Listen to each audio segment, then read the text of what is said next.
Welcome to the deep dive. Okay, so today we're jumping into, well, a really wild version of future New York. Picture this, the skyline we know. Wow. It's literally dissolving. Dissolving, you mean like melting away? Yeah, exactly. These iconic skyscrapers just gone, making way for something entirely new. And right in the middle of it all is this guy, Gabriel King. Ah, the demolition and construction man for Yeah. the MegaMall. Right. And he's using these things called chimères. Think of them as like super advanced molecular deconstructors. Wow. So literally taking buildings apart piece by piece. Atom by atom, apparently. Just erasing them to build the Yeah. new stuff. But what's really interesting about King is his state of mind. Yeah, how so? Well, he's the guy tearing down history, right? Yeah. And he's making good money doing it, part of this whole decivilization Yeah. push. But inside, he feels this slight sadness, like he's watching the end of something important. Huh. So he's a champion of progress, but he feels left behind. Exactly. He feels outstripped, obsolete even, compared to what he calls the new human race. Right, that internal conflict. He's part of the change, but he sort of resents it too. He feels outstripped by this new era. And he really doesn't like these new humans. No, he definitely doesn't. He calls them human herbivores. Human herbivores. Yeah, or the cud-chewing era. You get the sense he thinks they're passive, maybe lost that drive, that edge. Compared to him. Compared to him, he sees himself as a maker, Yeah. An artist working with real materials, real destruction and creation. Not like those. What was it? Posturing apes? Posturing apes in fancy dress. Yeah, that's his dig at certain kinds of artists. You know, the flamboyant types like Oscar Wilde. He sees them as all surface, no substance. Okay, so that sets the stage. Okay. And then the catalyst. This mysterious young woman arrives. Ah, yes. With the flowers. The flowers. New, self-sufficient, and get this. Oscar Wilde original golden flowers. Oscar Wilde original? That's bizarre. Right. Now, King, he does business in VR like everyone, but he's described as old school. Prefers face-to-face. Definitely. He likes the pressures of the flesh, finds a sort of naive insouciance in her actually being there. But when he sees the flowers, He mutters something. yeah, under his breath, that posturing ape, clearly talking about Wilde. Okay, so he accepts the flowers, but he's already got this baggage with Wilde. And then it all goes horribly wrong, just hours later. this is the really shocking part. It's grotesque, the flowers. Yeah. They literally Yeah. devour him, his flesh. He becomes part of the plant. Just consumed. An absolutely unheard of way to be murdered. Horrific. Horrific. So that's our starting point, King's bizarre death. But it's clear this is just the beginning. Our mission today is to dig into this, unpack the sources, and try to figure out who did this, why, and uncover this. Well, this conspiracy that seems to stretch way back. Okay, let's bring in the investigators. We've got Charlotte Holmes. She's a UN police sergeant. Sounds sharp. Right. And her boss, Hal Watson. He's the tech guy, a data web walker, super skilled at navigating the information streams. The web hawker. Love that. And then there's Michael Lowenthal, the special investigator, represents the MegaMall's interests. The secret masters, as they put it. So a bit of political overlay there. They all converge on King's place. What do they find first? Well, Hal, the web walker, pulls up King's subvocalized remarks, things he muttered just before he died. The apartment was listening. Oh, yeah. Microscopic ears everywhere, standard tech. He finds those comments you mentioned. The age of the human herbivores, the cud-chewing era, posturing apes in fancy dress, and, crucially, right after getting those flowers, that posturing ape, pointing straight at Wilde. Wow. Okay, so that puts Wilde right in the frame, doesn't it? Or at least connected somehow, which makes his arrival even more dramatic. Oh, tell us about that. He actually shows up. He does, and talk about flamboyant. He's a triple rejuvenate. Meaning he's had the life extension treatment 3 times. Exactly. Looks young, perfect blonde hair, bright blue eyes, dressed impeccably, jet black suit spin, green carnation, the whole deal. Very Oscar Wilde. And Charlotte, the cop. Immediately suspicious, sees him posing, almost welcoming the surveillance he assumes is there. So Wilde's there. Does he offer any insight? He's a genetic artist, right? She does. He examines the plant, the remains, says it's a globoid amaranth. Okay. And here's the kicker. It's based on his own gentemplate, his design. What? So he made the murder weapons? And not exactly. He says it's his base design, but modified. Modified with astonishing speed and precision. Says whoever did it is a genius. A genius modifier. Does he know who? He names someone Rappaccini. Rappaccini. I know that name. Isn't that Yeah. a company? For funeral flowers? Very common. That's what most people think. But Wilde, he says no, Rappaccini is a pseudonym. For who? A genetic engineer. Geoffrey Biasiolo, someone thought to be long dead, vanished years ago. Whoa, okay, this just got way more complicated. A dead genius is behind this. Or someone using the name of a dead genius. Wow. And Wilde connects it straight to literature. How so? He brings up Nathaniel Hawthorne's story, Rappaccini's daughter. Ah, I think I know that one. The Girl in the Poison Garden. That's the one.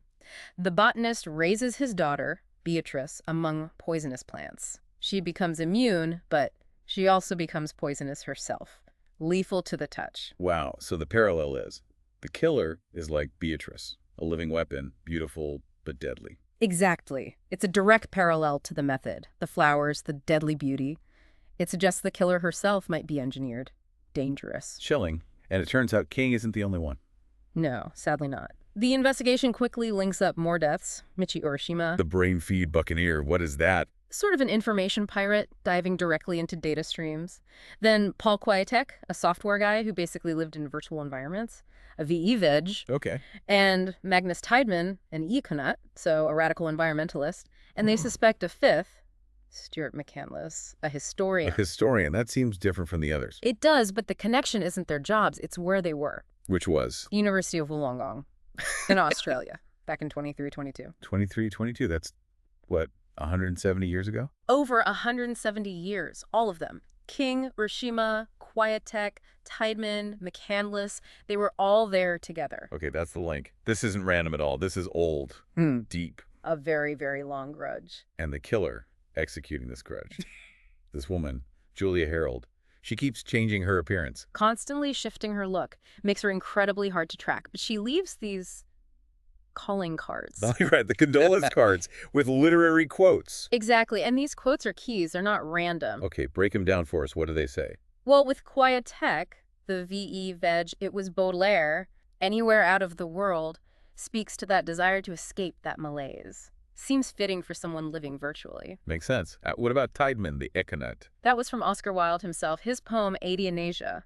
It's about a flower growing from a mummy seed, a sort of eternal life symbol. Okay. But Rappaccini flips it, uses black flowers, quoting the poem, to symbolize time defeating those who chased immortality through tech, like the failed nanotech escalator idea, the earlier rejuvenation tech. So a comment on the limits of technology.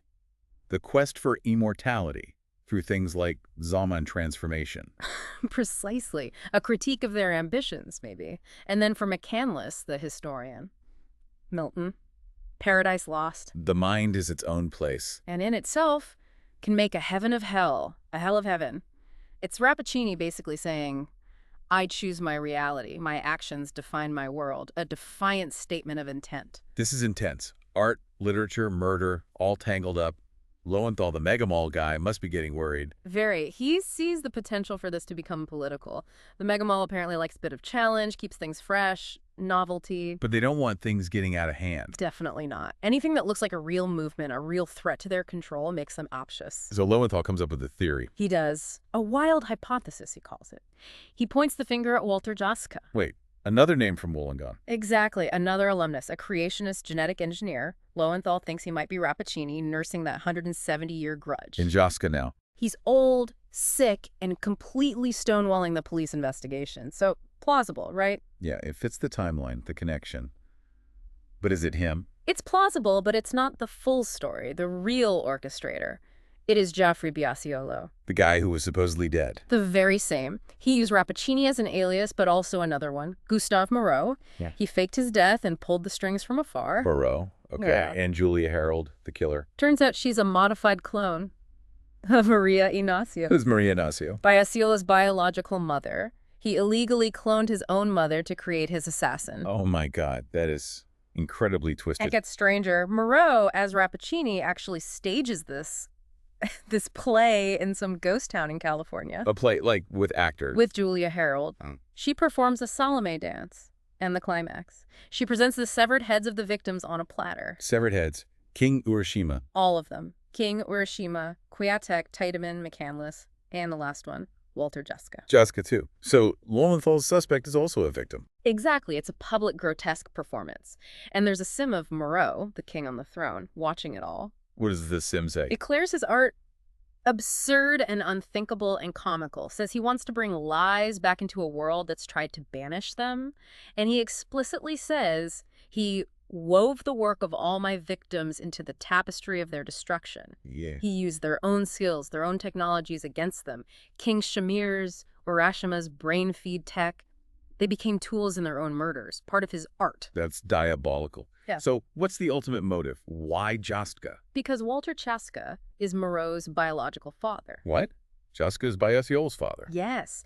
Back in 2322, Jaska tried a pioneering Zaman transformation experiment, an early shot at real immortality. It failed. It created Bayesiol, but he was still mortal. The failed experiment created the sun. Exactly. And the failure, the scandal, made Jaska give up his big ambitions. He retreated into just making, mass production of third-rate homes, fancy floral decorations, but ultimately mundane. So Moreau, the Yeah. Osceola, he resents his father for that. Deeply. His revenge is against his creators, Jaska, and maybe others from that Wollongong group, for their failure, yes, but even more for their repentance, for giving up the quest for true immortality. He couldn't forgive them, settling for less. And his final act against Jaska, it's not just murder.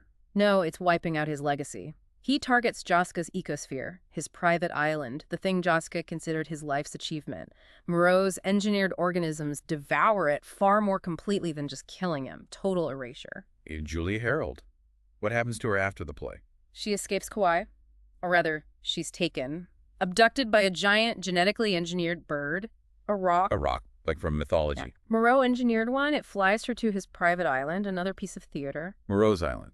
What's it like? It's described as this physical manifestation of his genius. Trees sculpted into animals, weird flowers, strange monkeys, all illegal genetic work, but showing his incredible, if twisted, creativity, his fecundity. And Julia, is she Moreau's partner in crime? No, she's just an instrument, a tool. They call her a virtual individual, the Medusa on locks, or Rappaccini's daughter.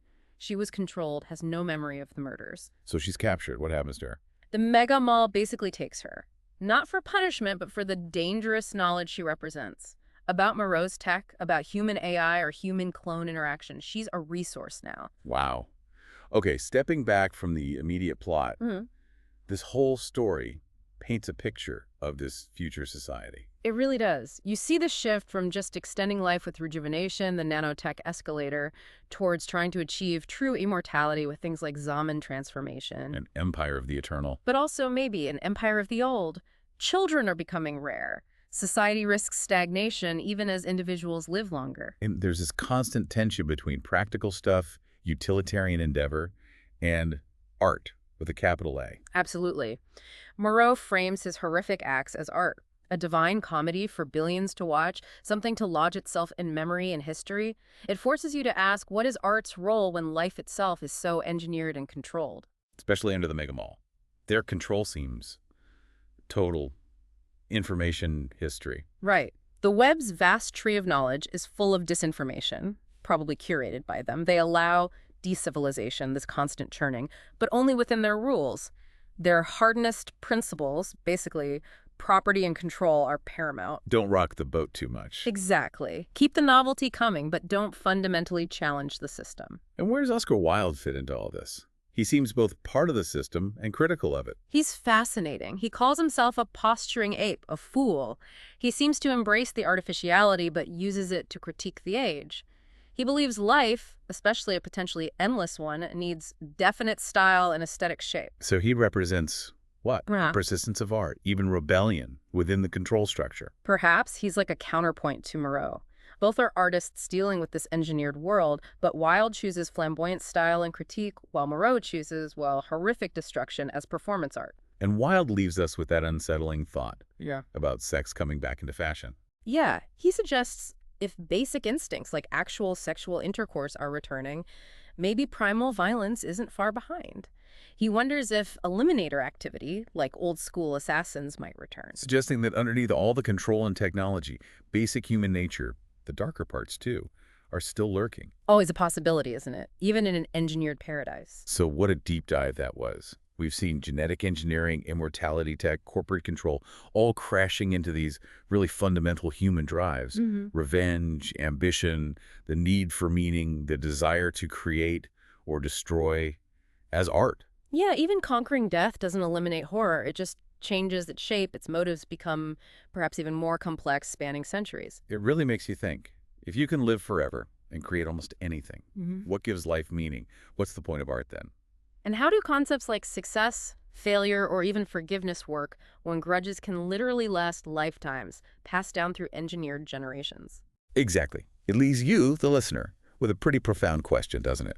In a world where everything can be designed, controlled, where even murder becomes a spectacle, what do you do? Do you just exist within the lines drawn for you? Or do you try to make your own existence a work of art, whatever that means, whatever the risk? What kind of art will you choose to make of your life?